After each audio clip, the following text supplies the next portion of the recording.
Ladies and gentlemen, welcome back. SharpEdge News TV, good to see you again. The 2026 APC primaries on the way. A referendum on party unity as the internal battles kick off.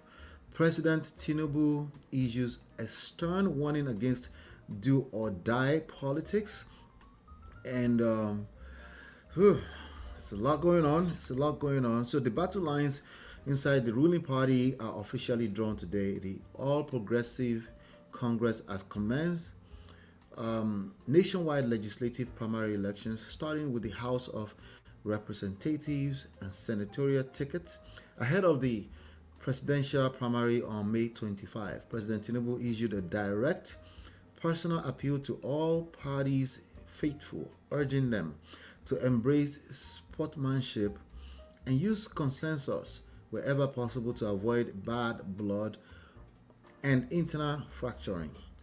Already, the drama has begun as the party released its initial list of disqualified senatorial aspirants. Meanwhile, in Kogi East, Governor Ahmed Usman Ododo was spotted casting his votes in a highly competitive contest that features names like former Governor Yaya Bello. The primaries are the ultimate test for the APC's internal democracy under the new 2026 Electoral Act. Will this process unify the party for 2027, or are we about to witness an explosion of post-primary defection? Ladies and gentlemen, hit the like button, share, subscribe, turn up your notifications so you're notified when we go live. We have a fantastic show lined up for you today, and we will be right back.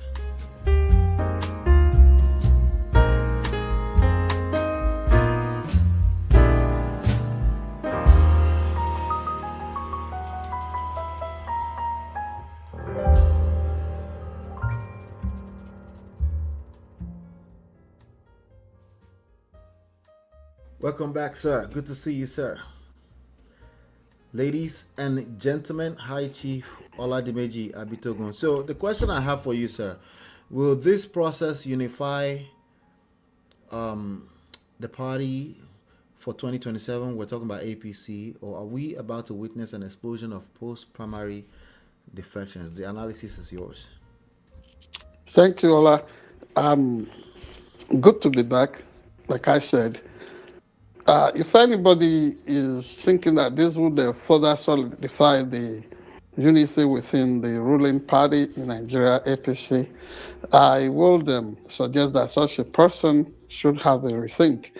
On the contrary, what I expect this moment to bring is the shattering of the hitherto grave of the, piece of the graveyard that had subsisted within the party for some time. And remember, on this platform, we did say that the party stood the possibility of a kind of implosion.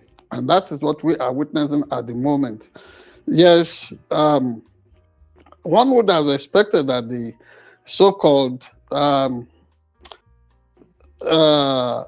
direct primary would really go for an all-party situation, such the type that obtains in Alaska and the United States here, that makes it so difficult for any body to have a stranglehold on a political party or political caucus.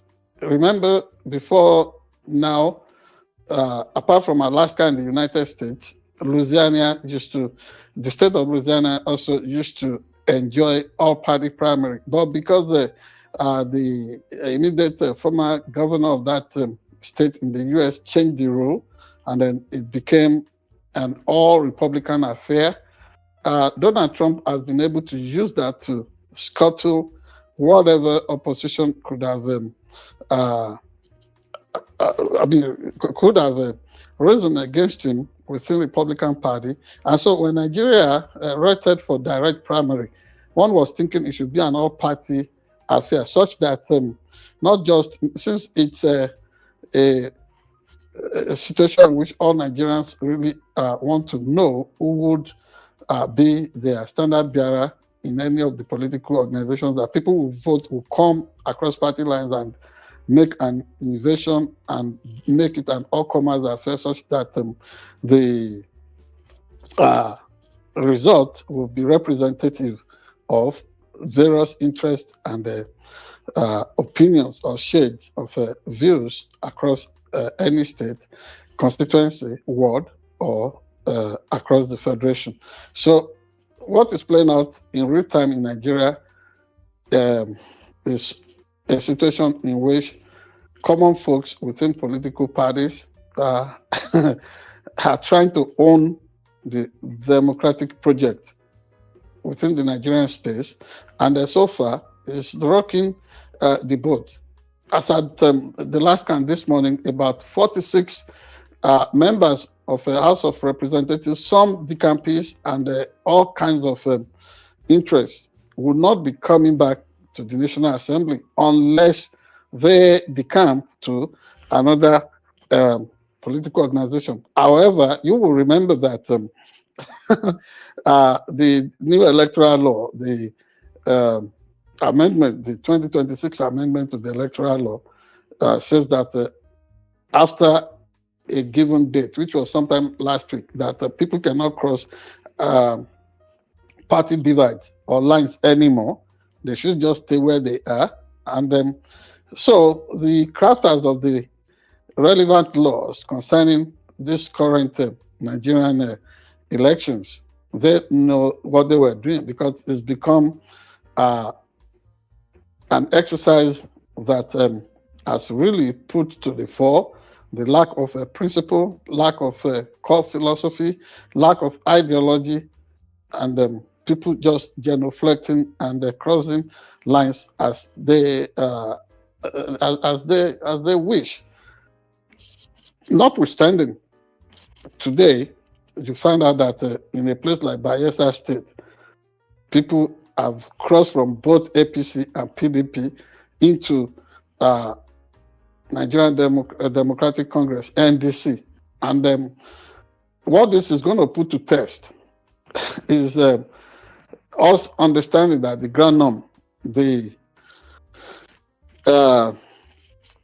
law that would supersede in all this will be the Constitution. So maybe it's getting to that time that people will rush to the law courts again, talk of field day, not just for lawyers, journalists as well, on how to test out the ways, the manner in which the so-called Nigerian electoral law is at variance or in conflict or incongruous and incontiguous with the Nigerian Constitution. Because essentially what would apply here will be the provision of the Constitution that says there is freedom of association, you can go wherever, movement and what have you. And now there is another law, a footnote to that Constitution by way of Act of Parliament, Act of the National Assembly, saying, no, you stay where you are.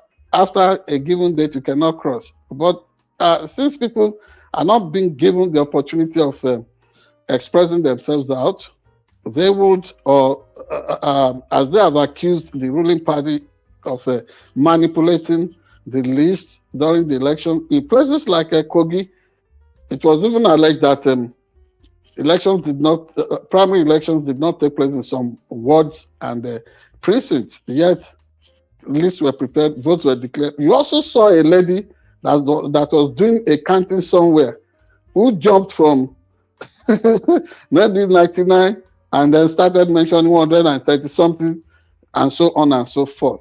So all these semblance of inconsistency within the system, all kinds of systemic failures within the system will be put to test as the days go by. Now, you were mentioning the fact of former Governor Yaya Bello of Kogi State showing up on the ballot somewhere during the primary, and then the governor of the state, Adodo.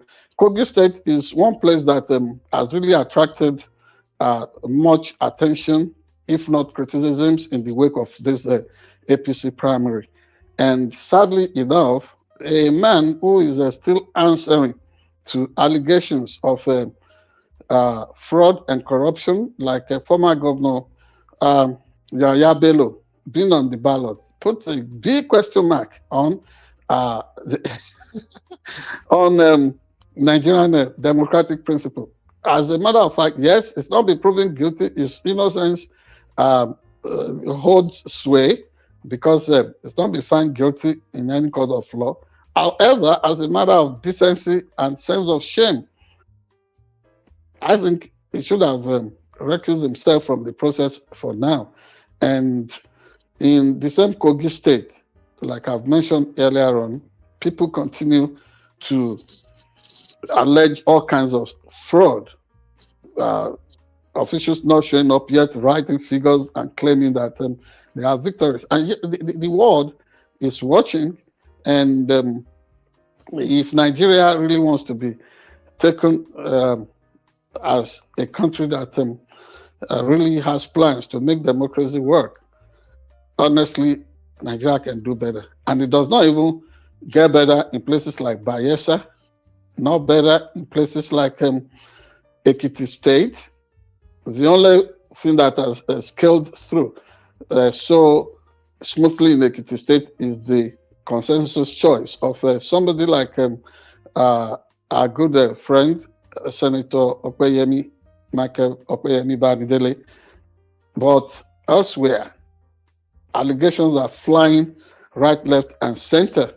And then look at Lagos, Ogun State. Former Governor Benga Daniel came on live television last week and was alleging all sorts of things against them, sitting governor Dapo of that state in Ogun State concerning the Ogun East senatorial contest. At the end of the day, he challenged Governor Dapo to a live television debate. But earlier today, he was spotted at the villa holding a meeting with President Tinubu, and unconfirmed reports are indicating that he has even dropped out of the race. Yet he revved up all kinds of emotions, all kinds of allegations against Governor Dapo of Ogun State.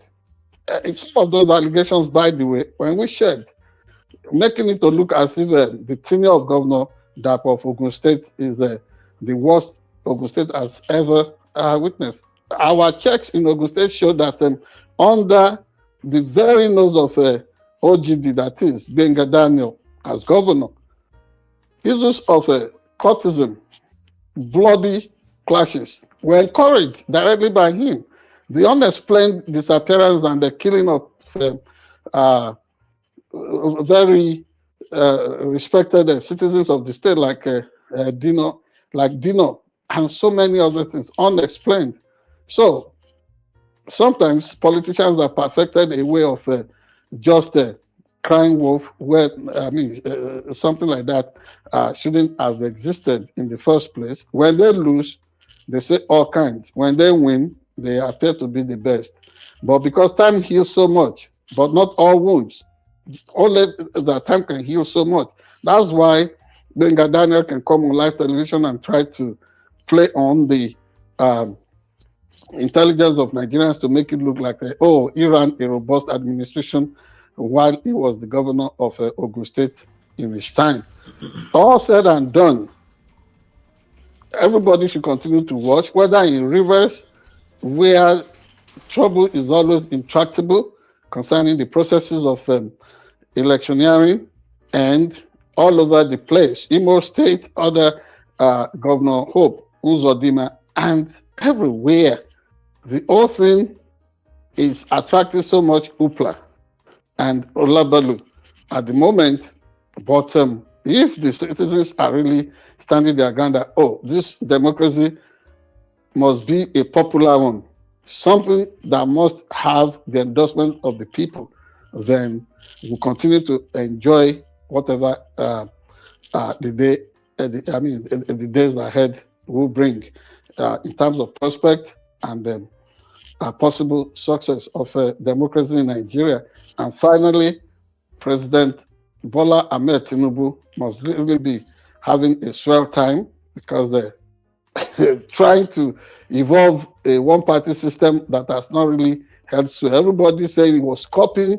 Everybody was saying he was copying a script from the late General Sani Abacha. I wanted to be the sole candidate for all 5 political parties that existed under him up till 1998, until fate struck.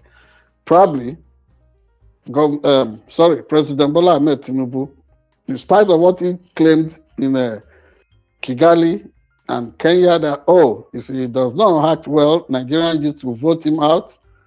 There is nothing that appears on the radar that would indicate that, other than diplomatic game or diplomatic game plan. There's nothing on the radar that suggests that President Bola Tinubu actually expects to respect the decision of the vast majority of Nigerians, not just the youth, but ultimately the world is watching, and we hope that this exercise will really prove something about Nigeria. That Nigeria is really ready for business when it comes to democracy. Thank you. All right, thank you very much, ladies and gentlemen. Please go ahead and hit the like button, share, subscribe, follow, turn up your notifications. Let us know what you think about the APC primaries. What happened? What did you see? Share your experiences and share your thoughts and your own point of view with these topics. We have some other trendy stories around the world, and we'll be right back.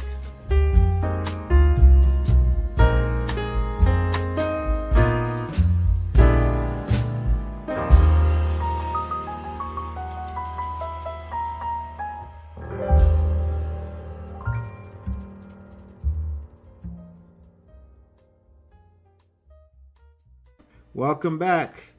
The elimination of Abu-Bilal al-Minuki in Borno. Wow. All right, so the global second in command of the Islamic State has been taken off the board. A joint tactical raid just decapitated the network in Metele. We move to a massive breakthrough on the defense front that is shaking up the political security debate. Over the weekend, the Armed Forces of Nigeria executing a highly complex joint kinetic operation with U.S. Africa Command, AFRICOM, successfully targeted and eliminated Abu-Bilal al-Minuki in the Metele area of Borno State. Al-Minuki was the global second in command of the Islamic State and the head of their Global Financing Office. Defense headquarters confirmed that follow-up airstrikes on Sunday neutralized over 20 additional ISWAP militants who had converged in the sector. Many are saying this is a monumental tactical win for our troops on the ground, for an administration under continuous pressure over northern security. Does this massive hit on the ISIS command structure signal a permanent turning of the tide, or will the network quickly find a replacement? So that's the question, sir. And also, some people said, hey, which one is it? Did they resurrect and they killed him again? Because that name sounds similar to somebody that was eliminated sometimes in the past. I don't know if you've seen that anywhere, but the analysis is yours, sir. Thank you very much. Thank you so much, Ola. Let's first tackle the fact of who this al-Minuki, who he was or who he is. Sources claim that he was a struggling barber, somebody who gave a male haircut in the past in Borno State. And then all of a sudden, it was not considered, it's so laughable that all kinds of stupid stuff becomes all kinds of stupid stuff become scenes of attraction to Nigerian youths at times. When they're talking of who becomes the Secretary General of United Nations, Nigerian youths don't get excited. When it comes to who becomes the Secretary General or leader of oil producing, petroleum exporting countries, OPEC, they don't think of Nigerian youths will not even be excited. But for goodness sake, ISIS, international terror network and financing. So a poor Baba on the street of Borno State suddenly became the second in command. And for people who have been saying that, there have been claims in the past that he was killed, they should understand the way these terrorists work. If the United States SEALs, Naval SEALs, had not seized the body of Osama bin Laden after he was executed, if they had not buried him or if they had not thrown his body in the sea where no memorial can be, or where nothing can be erected to his memory, someone else too would have started claiming today to be Osama bin Laden. So in this case, there is the possibility, and there have been some intelligence estimates that yes, he probably was killed, but another person assumed his pseudonym or assumed his name as a pseudonym. We would not know because nothing appears certain anymore in the world that we live in. However, whether he was killed before and somebody assumed is a personnel or not, what is certain now is that the United States African Command, or AFRICOM, like we said, did a good job in partnership, in collaboration with the Nigerian military to make sure that this guy would be of no consequential disturbance to the people of Borno State or the Shadian Lake Basin area anymore. It's gone, it's gone. And like the Yorubas would say, may he die even after this dying and die again. Now, honestly, it would appear that we casting bangles around the neck or ankle of Anabiku. You know, remember that poem from Nigeria, "In vain your bangles cast." Anabiku coming for the opportunity time. Honestly, the issue of insurrection, terrorism around Nigeria is not just restricted to the Chadian Basin now. It's not something that is exclusive to Borno State. It's something you find all over Nigeria, even in Ondo State or your state, everywhere. Some of us cannot dare as much as we used to want to say that we want to go to Nigeria, to Ondo State. And I'm saying this because even in your own town, you do not know who is going to, and we have had that such reports in the past that somebody had gone to snitch, had gone to inform that, somebody should be taken out. And please, when you take him, do not even expect that you will release him after ransom is paid. Knock him out, because if he survives the ordeal, it's going to come after you like the vengeance of God. It is that bad. And that standard applies everywhere. It is almost like crisis business. It's like merchandising crisis all over Nigeria, which is why it becomes so difficult for the government to really arrest the worsening situation all the time. Now, it's not just a problem for the government. The government too, through its proxies, whether armed forces or the police, what have you, they have done so much to cause distrust between them, between existing institutions, those who man those institutions, and civil society. What do I mean? A police organization that is always excited to unleash tear gas on students and populace can never be loved or be trusted by citizens. A military that has no excitement other than funning and using the citizens as a game, people that can be just flogged both into line as if Nigeria is still under military uh, autocracy, is a system that should not expect the cooperation of its citizens. And then a government that misappropriates funds that will take loans internationally and then not spend on things that are tangible, since citizens can relate with. How can such a government expect cooperation in defeating terrorism and what have you? Thank God for the efforts of the United States Military African Command in this situation that used all kinds of technology and software to monitor, target, and then eliminate these people. It's been said somewhere that maybe fishermen from Taraba who went to Lake Chad Basin were killed they were recorded as collateral damage in the operation. We do not know. What we know is that why should anybody want to really pay ransom or pay all kinds of levies to questionable characters, to all these bandits and criminal elements, marauders, so to say, in order to heck out a living? Who goes to Lake Chad Basin to fish these days?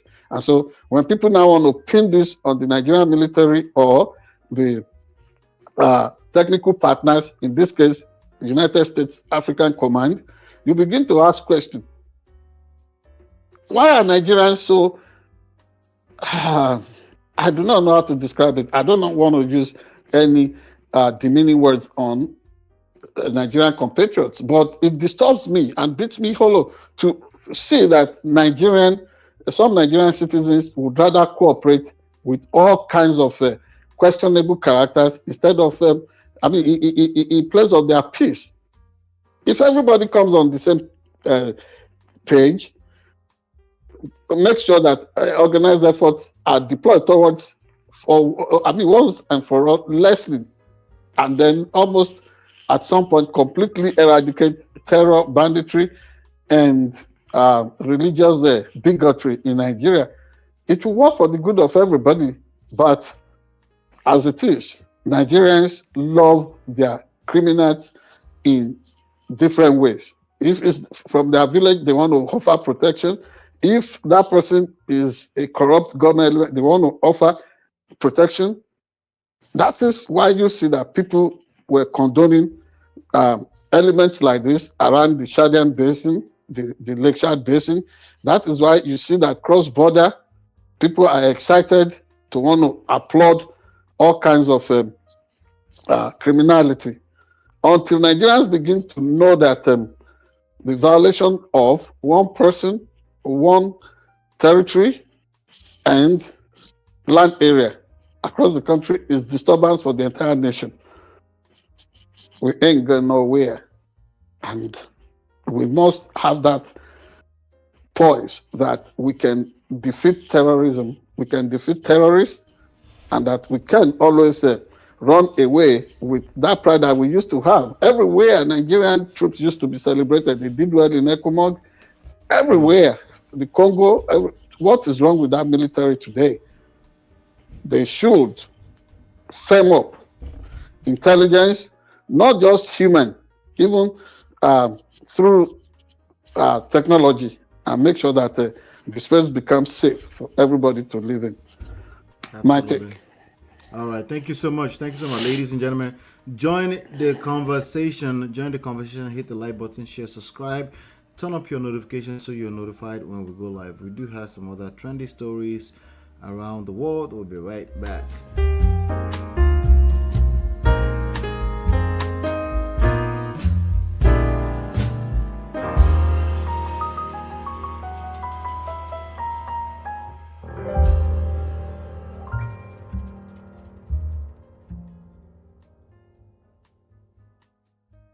Welcome back. The Borno secondary school breach. Hours apart from the victory, a chilling reminder: gunmen target a secondary school in Borno as security forces scramble. Ouch. We'll conclude with a sobering reality check that highlights the complexity of the war on terror. Just hours after the successful operation against al-Minuki, suspected jihadist militants executed a daring security breach attacking a secondary school in Borno State. This incident occurred almost simultaneously with a rare school assault down south in Oyo State, where three suspects have already been detained, while the military is sustaining high-pressure strikes in the Lake Chad Basin. This targeted harassment of the educational institutions shows that insurgent remnants are still actively hunting for soft targets to generate fear. It's a classic asymmetric playbook. 1 minute the state claims victory, the next minute the insurgents strike a school. How does the government protect these vulnerable frontline communities while keeping the military focused on high-value targets? That's my question for you, sir, because this is crazy, we keep getting this kind of news coming out of different corners of Nigeria at this point. Thank you, Ola. The simple solution to getting this done will be creating a synergy between technology and human intelligence. What do I mean? I was watching the special reports of some journalists that accompanied President Donald Trump to on that state visit to China last week. What they came with in terms of interesting reports from China was that every precinct, every inch of China was heavily secured through circuit cameras. So what is so big about whether I would not encourage a situation that Nigeria will record capital flight, but sit young startups down to put their brain to work. The different universities of technology, polytechnics, colleges of education, good high schools all over Nigeria. Let people now begin to work on developing those, good cameras that have high resolution, that can capture faces, movements, and anything suspicious, and begin to set limits within cities where a path through which nobody can travel or trek. And then no, because how do they take more than 40 students from that school, 26 kilometers from Ibadan, or your state around Ogbomoso, and nobody could even trace where they were taken? How did they move? They talk of a stretch of forest from the north all the way down south and what have you. How do they ferry them across, whether bridges or the Niger River to wherever enclave the terrorists claim to establish space and governance? How is it so easy? Taking hundreds of pupils, hundreds of innocent civilians and citizens at the same time, and nothing is able to detect such disturbing movements. So it's almost become a norm. Nigerians are numb to this news. Before you know it now, this gets knocked off by development around politics and economy. Maybe they are accusing the government of trying to take $1.6 billion loan that has discordance in terms of what's it called, GDP debt ratio and what have you. And nothing is even being spent in a substantial way, in a tangible way, on securing lives and properties all over the country. This is really sad. In the case of that Oyo State incident, The vice principal of the affected school was killed. It was fatal. The principal of the school, somebody's wife, was taken to the bush. She has recorded a message desperately begging for assistance so that she could be free. And you see so many young schoolgirls.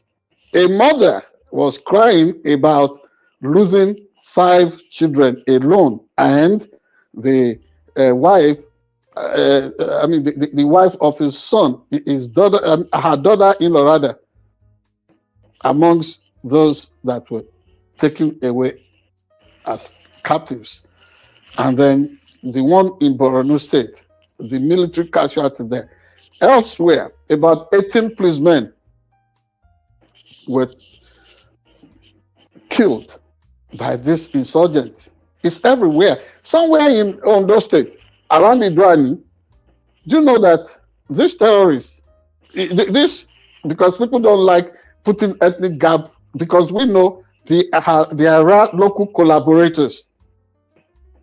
Whether you're talking of worshippers being taken away from Celestial Church at Tusho, or you're talking of farmers being kidnapped or being killed at Ayede Obese, people coming boldly to Iluabo in broad daylight to take away helpless, innocent citizens, or the chase after the Oluo of Okeoge, Oba Abiodun Ogunjebi at the time.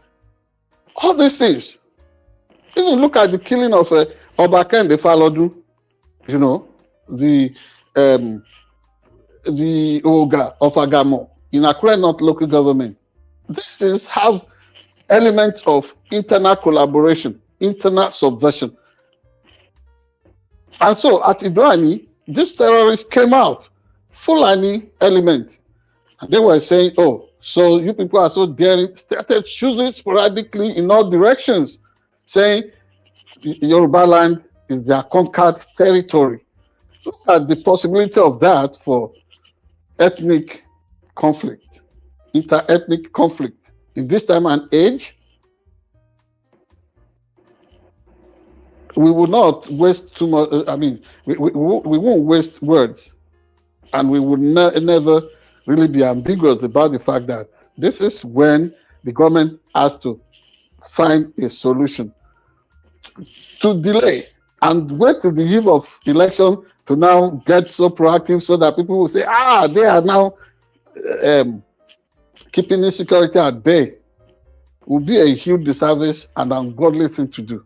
If the government can help the situation now, they should do something about it. The other day, everybody was clapping about the choice of Lieutenant General Christopher Musa as the new defense minister. Everything he had articulated, erecting walls to keep to secure Nigerian borders and all that, is now in office as Minister of Defense. Why are we not seeing any action on those propositions? How about the National Security Advisor? What is it doing? We even saw the other day the appointment of a new National Advisor on Homeland Security in Nigeria. So when you bring that on board, what is the work of the Interior Minister? Olubunmi Tunji-Ojo. What is the work? Because we were thinking in the past that, the equivalent, because everything was signed American in order to appear workable in Nigeria. But it's almost like, the praise for one family in Nigeria. Somebody pray, may God make me to be like the owner of that house. What if God makes you to look like the owner of that house, and then you don't have the character of the owner of the house? All you should be able to relate with that Oriki in Yoruba. Ọmọ òrìṣà òkè jẹ́ ńlá kí n dàbí onílé yìí. Tó bá làbí onílé yìí tó ní ìwà bí onílé yìí ńkọ́. Or as we say in Akure, kọ́ bá làbí onílé òun kò ẹ̀ láàdì bí tẹ̀rẹ̀ sí kan, kò ẹ̀ láàdì bí onílé òun sí kan. These things are issues that Nigerians must begin to think about. You want to hate everything American. Homeland Security, yet you have Minister of Interior with paramilitary organizations under him.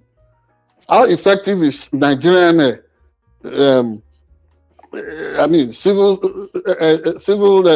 what's it called now? Civil security, whatever. Security and civil defense these days. How effective are they? Thank God the incidence of breaking into prisons has reduced considerably, but it's not something that should not be expected. I hope somebody is imagining things. I hope somebody is activating some critical thinking. I hope somebody is really putting some brain to work. Active intelligence, actionable intelligence being developed, and making sure that all the time schools, young girls cannot be the target. And what are they doing? Something that has bedeviled Africa for hundreds of years. Slavery. You kidnap school children, school girls, you take them to some, what's it called? To some place where they have to, some people would have to start bidding for them. What a shame in this time and age. And all the excitement we have about the world is to latch on to connect in a manner that shows nothing other than bigotry. Ill-digested religious beliefs. Arabs come to Africa, they say this, we jump at it. Europeans come, we latch onto it. Americans come, we latch onto it.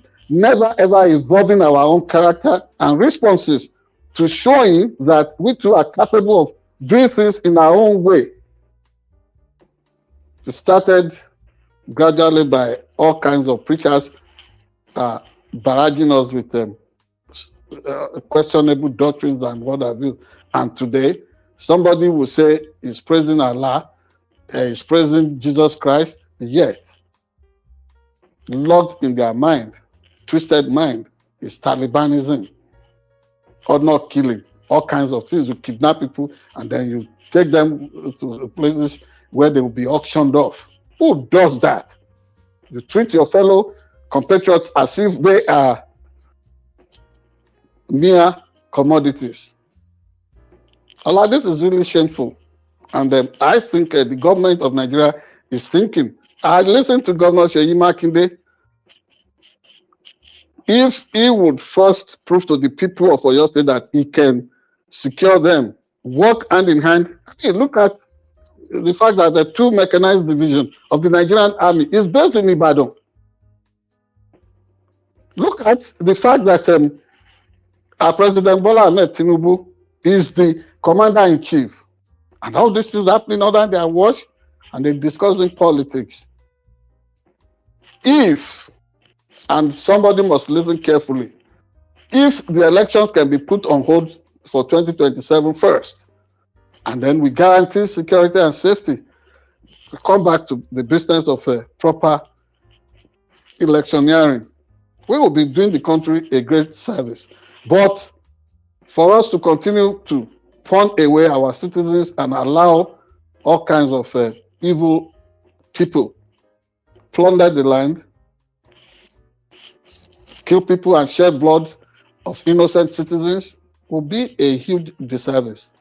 And that is not in any way a suggestion that anybody should want to tinker with constitutional provision on making democracy work. All I'm just saying is that it is time that we embraced proper governance instead of politics all the time.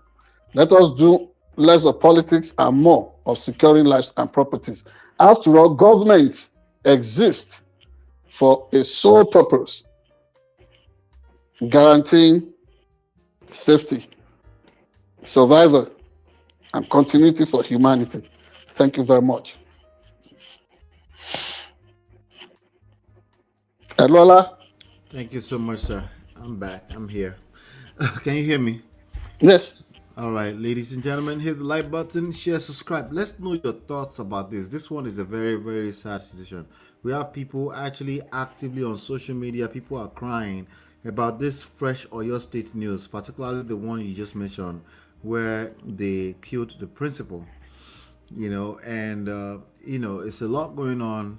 I'm not sure.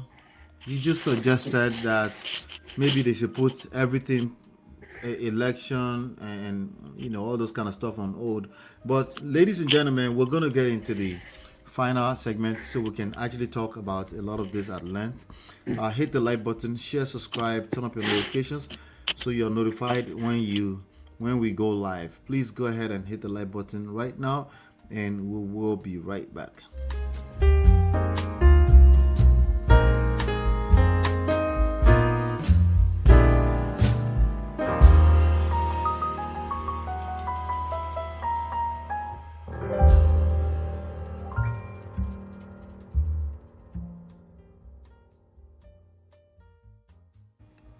So the APC is conducting their so-called peaceful primaries in Kogi and Abuja, and the what they call it, the military is dropping bombs on global terrorist leaders in Mentele, but on the other hand, our children in Borno and Oyo are still facing security breaches, with our audience dominated by people of all types of ages who deeply value safety and structure.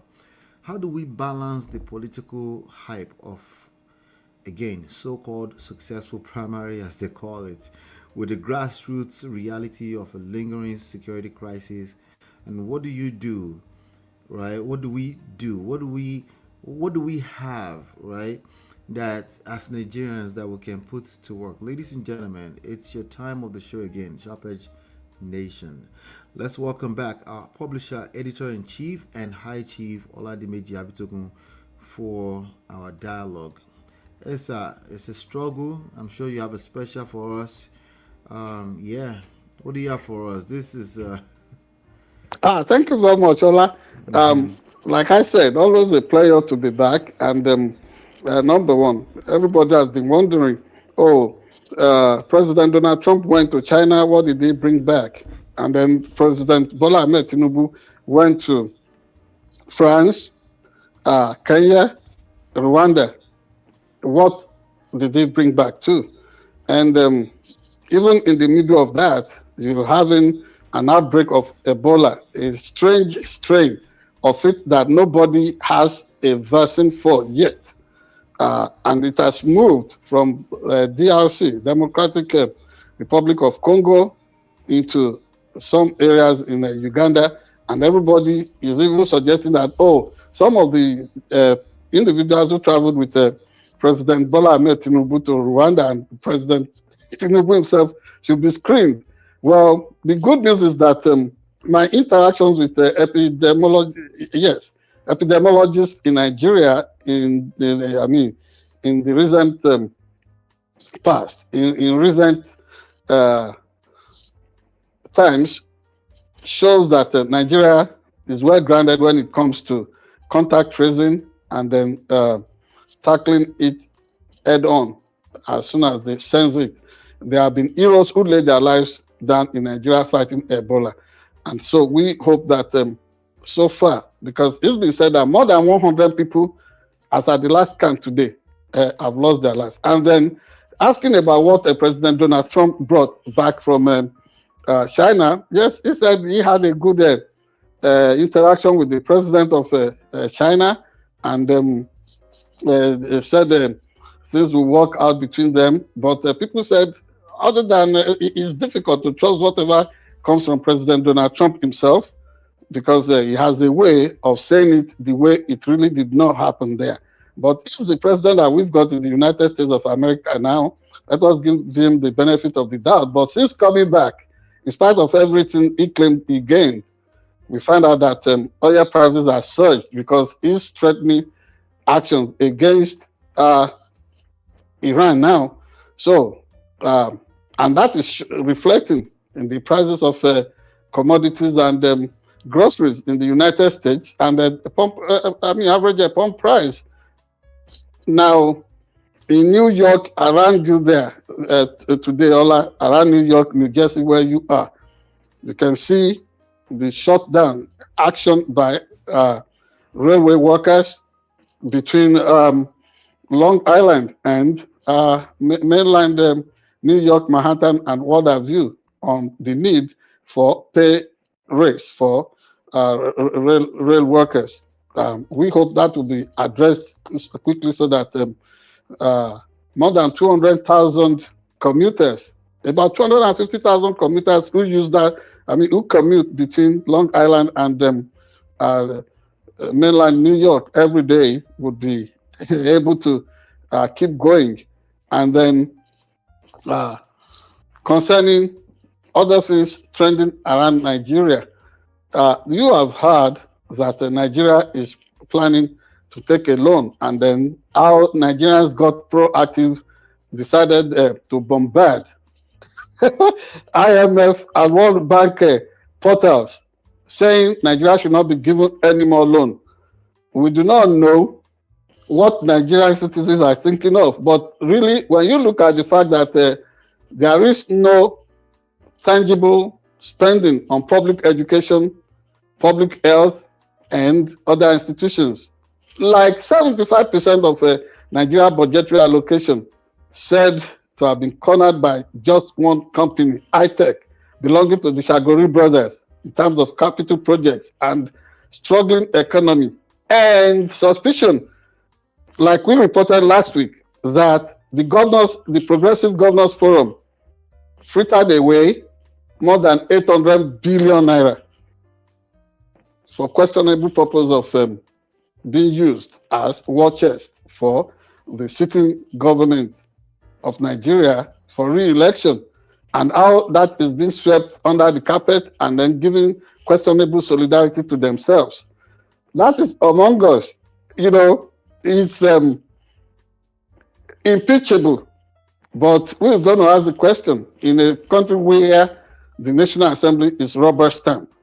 So, in America here, that shocking discovery, because this culture of impunity and corruption is pervasive everywhere. It's something that has descended all over so many climes and cultures. In America here, it's been discovered that a questionable exchange running to $10 billion or more is being proposed as settlement for people who took part in the January 6th insurrection that would have made President Donald Trump to sit in disregard of the laws of the land when he lost the election against Joe Biden. And that is something that is being traded for his lawsuit against IRS for leaking his tax papers. Sounds like something that shouldn't be happening in a so-called developed nation. But that is what you get. That is the time we live in. And then in the state of Louisiana, as if the scandal about IRS deal is not enough, or putting padding up proposition for the building of some ballroom in the White House with $1 billion, as if that is not enough scandal. In Louisiana, a senator, Bill, you remember his last name? Cassidy, or something. Cassidy. Bill Cassidy. Cassidy. Yeah. Who joined in voting against Donald Trump to hold him accountable concerning January 6th insurrection, lost he was primaried. He lost the primary election process in Louisiana this weekend. And Donald Trump went on his social media handle that is the punishment he got for joining in attacking him. But that would not, it's not a victory for Donald Trump really, but he's owning it, saying that, that is what you get when you come against the leader of the party. I told you so. Yeah, I told you. But really, it's not what happened. What happened there was that the former governor of that state changed the rule where it should have been, and all parties are fair to go and vote in the primary. If independents and Democrats had been allowed to vote in that primary like they used to, the guy would have been back in office, and Donald Trump would not be thumping his chest now. But the critical mass would still speak Yeah. when it becomes an all-nation affair. Ola, there must be other things on our plate Yeah. before we go. Yeah. I mean, the thing is that politics anywhere in the world is a very complex process, and this is especially true even in the West, even in developed world, because after you play all that game, you have to make sure you don't go to jail after you leave office. That's yes, that's the name of the game. In order not to go to jail, you saw what you see the you see the way yes Wike has been gaming the people of Rivers State for years now in order to avoid going to prison. Because if he had supported Atiku Abubakar to become the president of Nigeria in 2023, Wike would have gone to prison. Yeah. And today, only God knows what will be the fate of Governor Simlai Fubara. Look at the number of his supporters that were voted down yesterday, manipulated out. It wasn't free and fair from the way they have been shouting. But the good thing about this Louisiana state lawmaker, this member of House of Reps from Louisiana, is that when it happened, he said you don't have to contest every result. It was magnanimous, sportsmanlike. In Nigeria, you don't usually have that. And in a place like India, you see, the sugar bar mentality of deporting a citizen from a country that happened in Nigeria's Second Republic. Sugar bar was to be deported to neighboring Shaja Republic in Nigeria, saying it wasn't maybe it was not Nigerian enough or it wasn't a Nigerian. It's happening across the border in India as I'm talking to you. The entire 2,500 kilometer divide between Bangladesh and India. The people from across that border who have lived together as one are now being deported back to Bangladesh, and all kinds of questionable things happening there. A man has committed suicide just because after he did everything to prove his status as an Indian citizen, they still find something to want to shut him out and separate him from his wife. Sounds like Nigeria. Yeah. Sounds like anywhere third world. So whatever you're going through there, geopolitics is similar everywhere. So Ola, hit me this final one. This thing that Elon Musk and the other IT people took to court and that was thrown out in terms of registering a non-for-profit on AI that has now become a profit-making thing, and asking for how is that affecting the industry, IT industry? I just glanced over it very quickly, and OpenAI apparently started off as supposed to be a charity project, but they had since abandoned that part of it. Because OpenAI became the most popular chat bot. Everybody's using ChatGPT. OpenAI created ChatGPT, and Elon Musk is suing them for abandoning that part of the project. So it just got thrown out, just got rejected on technicalities. But again, when you get to that level when you get to that level of interactions between organizations, institutions, and entities, things get very muddy very quickly because there's too many variables. Similar to politics, similar to big businesses, it gets very muddy, and oftentimes you'll find out if you dig deeper, it's personal agendas, when I say personal, keep me in context, right? It's basically hidden agendas, propaganda, if you will, that's behind a lot of those things. But it just got thrown out.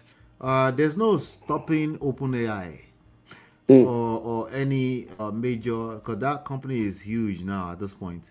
There's no stopping them, but there's always going to be throwing of wrench into their processes, into their operations, to try to slow them down.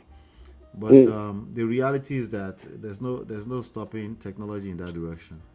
And by way of closing remarks, Ola, this referral going on between a husband and a wife. Being caught, the wife being recorded 90 minutes, and then husband too diverging is the inner emotions to a lady who first made an appearance like somebody that was sympathizing instead of being in empathy, and then everything Yeah. becoming a firestorm on the internet. Yeah. Let's say about that. So there's a big story that has been trending for the past several days on for the past several days on the internet with a gentleman called Frank Edoho. This is Frank Edoho on the screen, and what happened? Be a millionaire in Yes, Nigeria, right? yes, Right. it's a popular TV presenter for Who Wants to Be a Millionaire. So he recorded his wife, you know, recorded his wife, and while the wife was having a conversation with an Make it alleged plain. By son. way of sting operation, he dropped a recording device Yes, he inside the was. wife's car. Like some of us had been, I mean, somebody had done that to some of us before. Oh, really, really, right. Please go ahead. You need to say about us. Yes, yes, yes. So he got suspicious, became suspicious of his wife, and then he dropped the recorder in in his wife's car, and he recorded it 90 minutes, more than 90 minutes, more than one recording. But the one that came on the internet was a 90 minutes recording of a conversation between the wife and our side boyfriend, and at the very A majority very of popular the musician, right? yes, popular musician Chike, and you know, about 80 minutes of that recording was Chike advising this young lady of how to keep everything cool with the husband at home, and the last 10 minutes part of it was basically her saying, you know, we've been doing stupid things anyway. We should do one last stupidest thing, and they planned to elope and go to some kind of hotel somewhere where they could spend one last day together, and after that they will ex each other, block each other. One of them suggested for life, one of them suggested just for 1 month to let things cool down. And then Sexcapade. It's called sexcapade. yes, and then the last that last bit of it was the young man now suggesting like they should go to an Airbnb, not a hotel, because hotels have camera. All of this was on recording, and so I guess apparently they had been separated inside of the living in the same house, taking care of their children for like a year. Eventually, she got to a point where she decided to file for divorce. Now, he Frank Edoho himself was featured on a podcast with popular comedian Teju Babyface, and on that Little podcast, baby face lives in America now, right? he does, Right. and Please go ahead. in that recording, one of the clips are trending online right now. You could hear him literally saying he's the king of malice because he was defending an old news that came from his first marriage where he'd been accused of beating his But ex-wife. Yola, is it really manly to keep malice with one spouse? Is it what a strong man should do, So or a good sad, man should do? so sadly, a lot of Nigerian men and men sympathizers from the other gender are justifying this as, what else is there to do if a woman would not respect you? If a woman will not respect you, what else is there to do? Would you rather beat Rather her than turn or into keep malice? malice? So somehow Nigerian men cannot see anything in between malice and beating. They can't comprehend it's, that it's there's. one of the same thing, right? It's the same One thing. one It's is emotional, the other one is physical. no. This is how they asked. They said, "Would you rather domestic violence or malice?" I said, "Malice is domestic violence." When are we? When are Nigerian men going to learn that malice keeping, stonewalling, That's silent right. treatment are all domestic violent behaviors, and dare I say, you deserve. I'm saying this. But for some of us, Ola, who do not really know how to keep malice, and we are begging, please talk to me, and let's be and cool, and, and that's the and people, thing. that's why I That's said the thing. usually it's not a man's thing, right? So it's an argument of it's a debate between integrity and emotional survivor, right? People are arguing cheating. They are arguing for or against cheating, and then people are saying malice is not a big deal because apparently everybody will go through that. And people can see how malice can be more of a leading indicator ahead of cheating. They see more of the moral abomination in cheating. And this is why marriages are ending left and right. This is why people are struggling, because they don't have an understanding of the nuance of these things. You know why I gave you the floor on this tonight?